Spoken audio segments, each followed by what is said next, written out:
Assalamualaikum warahmatullahi wabarakatuh. Selamat pagi, salam sejahtera bagi kita semua. Semoga kita senantiasa selalu diberi kesehatan oleh Allah Subhanahu wa taala. Pada pagi hari ini kita akan belajar mengenai evaluasi kesalahan dalam program kelas 11 RPL mata pelajaran PBO SMK Hidayah Semarang.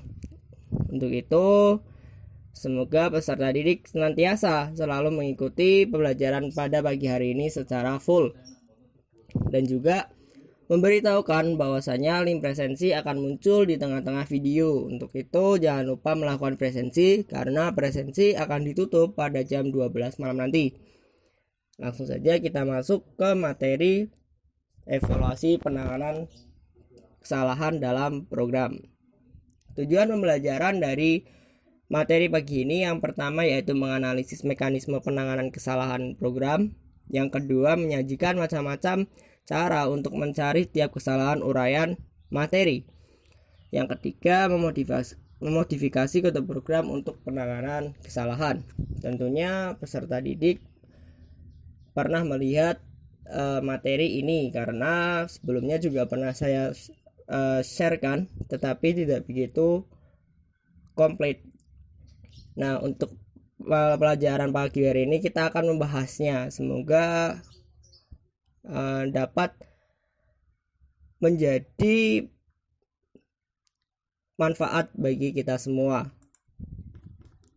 Kita mengenal istilah exception handling.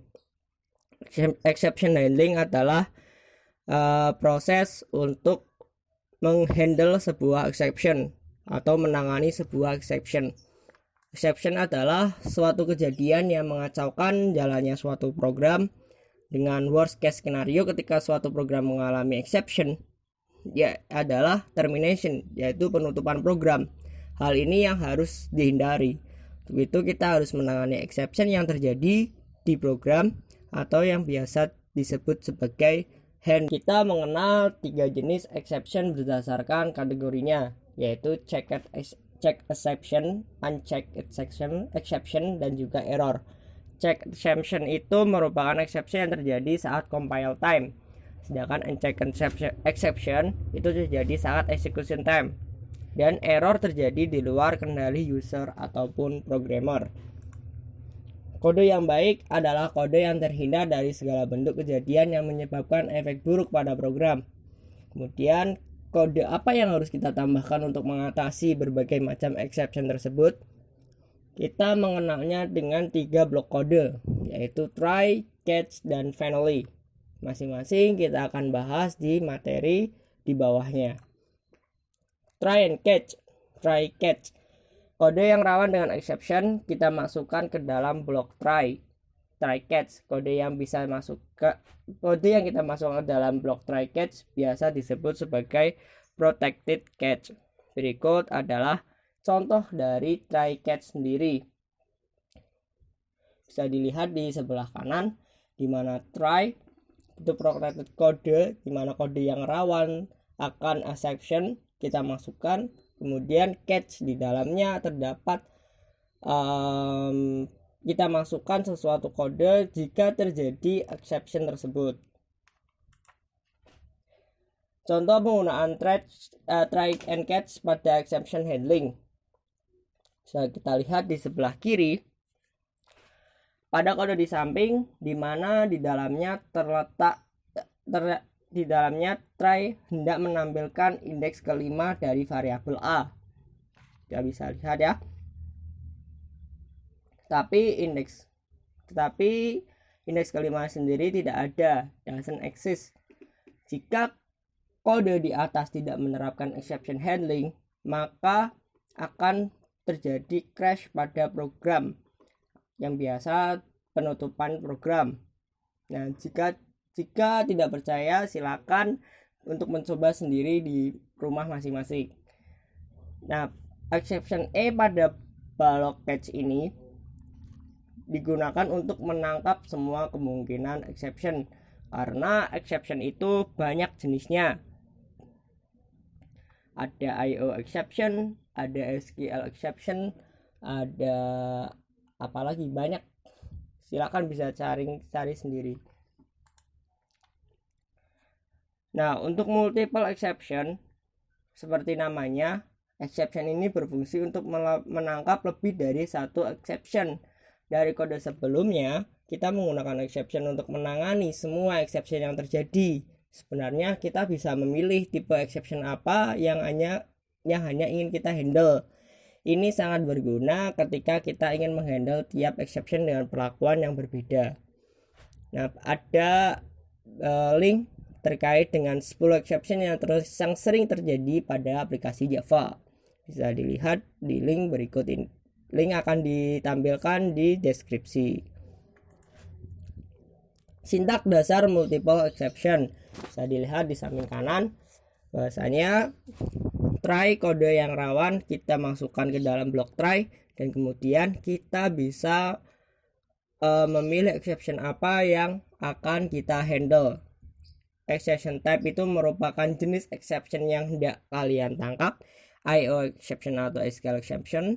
Name itu merupakan nama dari model exception kalian.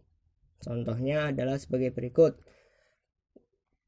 Berbeda dengan tadi di mana block catch itu terdapat 2, pada Java 7 kita sudah bisa menggunakan satu baris block catch untuk menghandle multi catch exception. Contohnya seperti pada gambar di atas ini.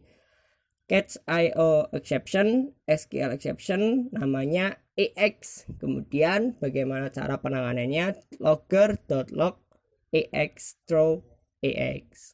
Seperti itu. Nah, kemudian kita masuk ke dalam materi finally. Blok finally adalah blok yang ditambahkan di akhir blok try and catch. Finally akan selalu dijalankan setelah try catch, baik terjadi exception ataupun tidak terjadi exception. Contohnya seperti apa?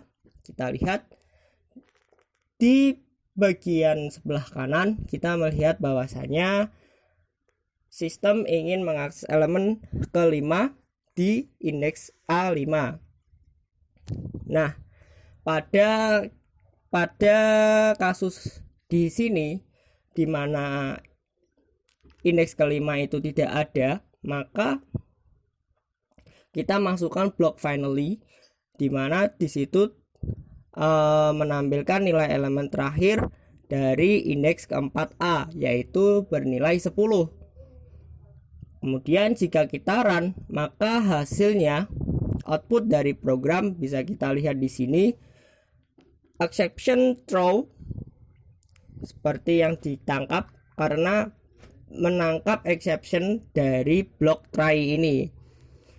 Exception throw plus A itu nama exceptionnya ya.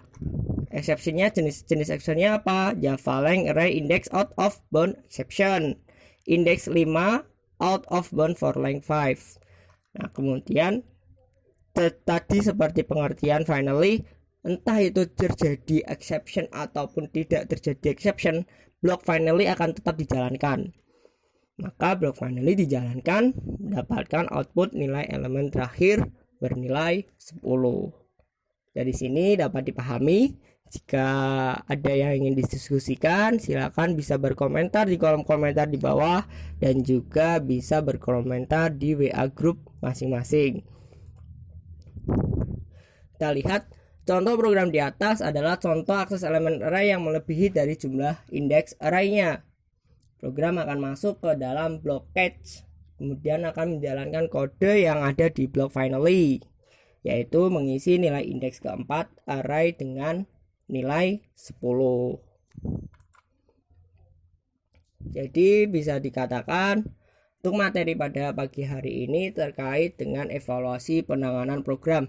Bagaimana seorang programmer itu menangani sebuah kesalahan pada program dan menghandlenya sehingga tidak terjadi hal yang merugikan bagi program. Terkhusus skenario terburuk yaitu tertutupnya program. Untuk itu kita perlu memahami bagaimana try and catch ini bekerja, dan jangan lupa untuk mempraktekannya di rumah masing-masing. Untuk kritik dan saran pembelajaran bisa disampaikan melalui kolom komentar ataupun melalui email saya adimbagas@students.unais.ac.id. Terima kasih. Untuk itu saja, jangan lupa untuk menginputkan presensi kalian pada hari ini, karena presensi akan ditutup jam 12 malam nanti. Dan untuk penugasan nanti akan dikirimkan melalui Google Classroom masing-masing. Terima kasih. Wabillahi taufiq walhidayah. Wassalamualaikum warahmatullahi wabarakatuh. Selamat belajar dan tetap semangat.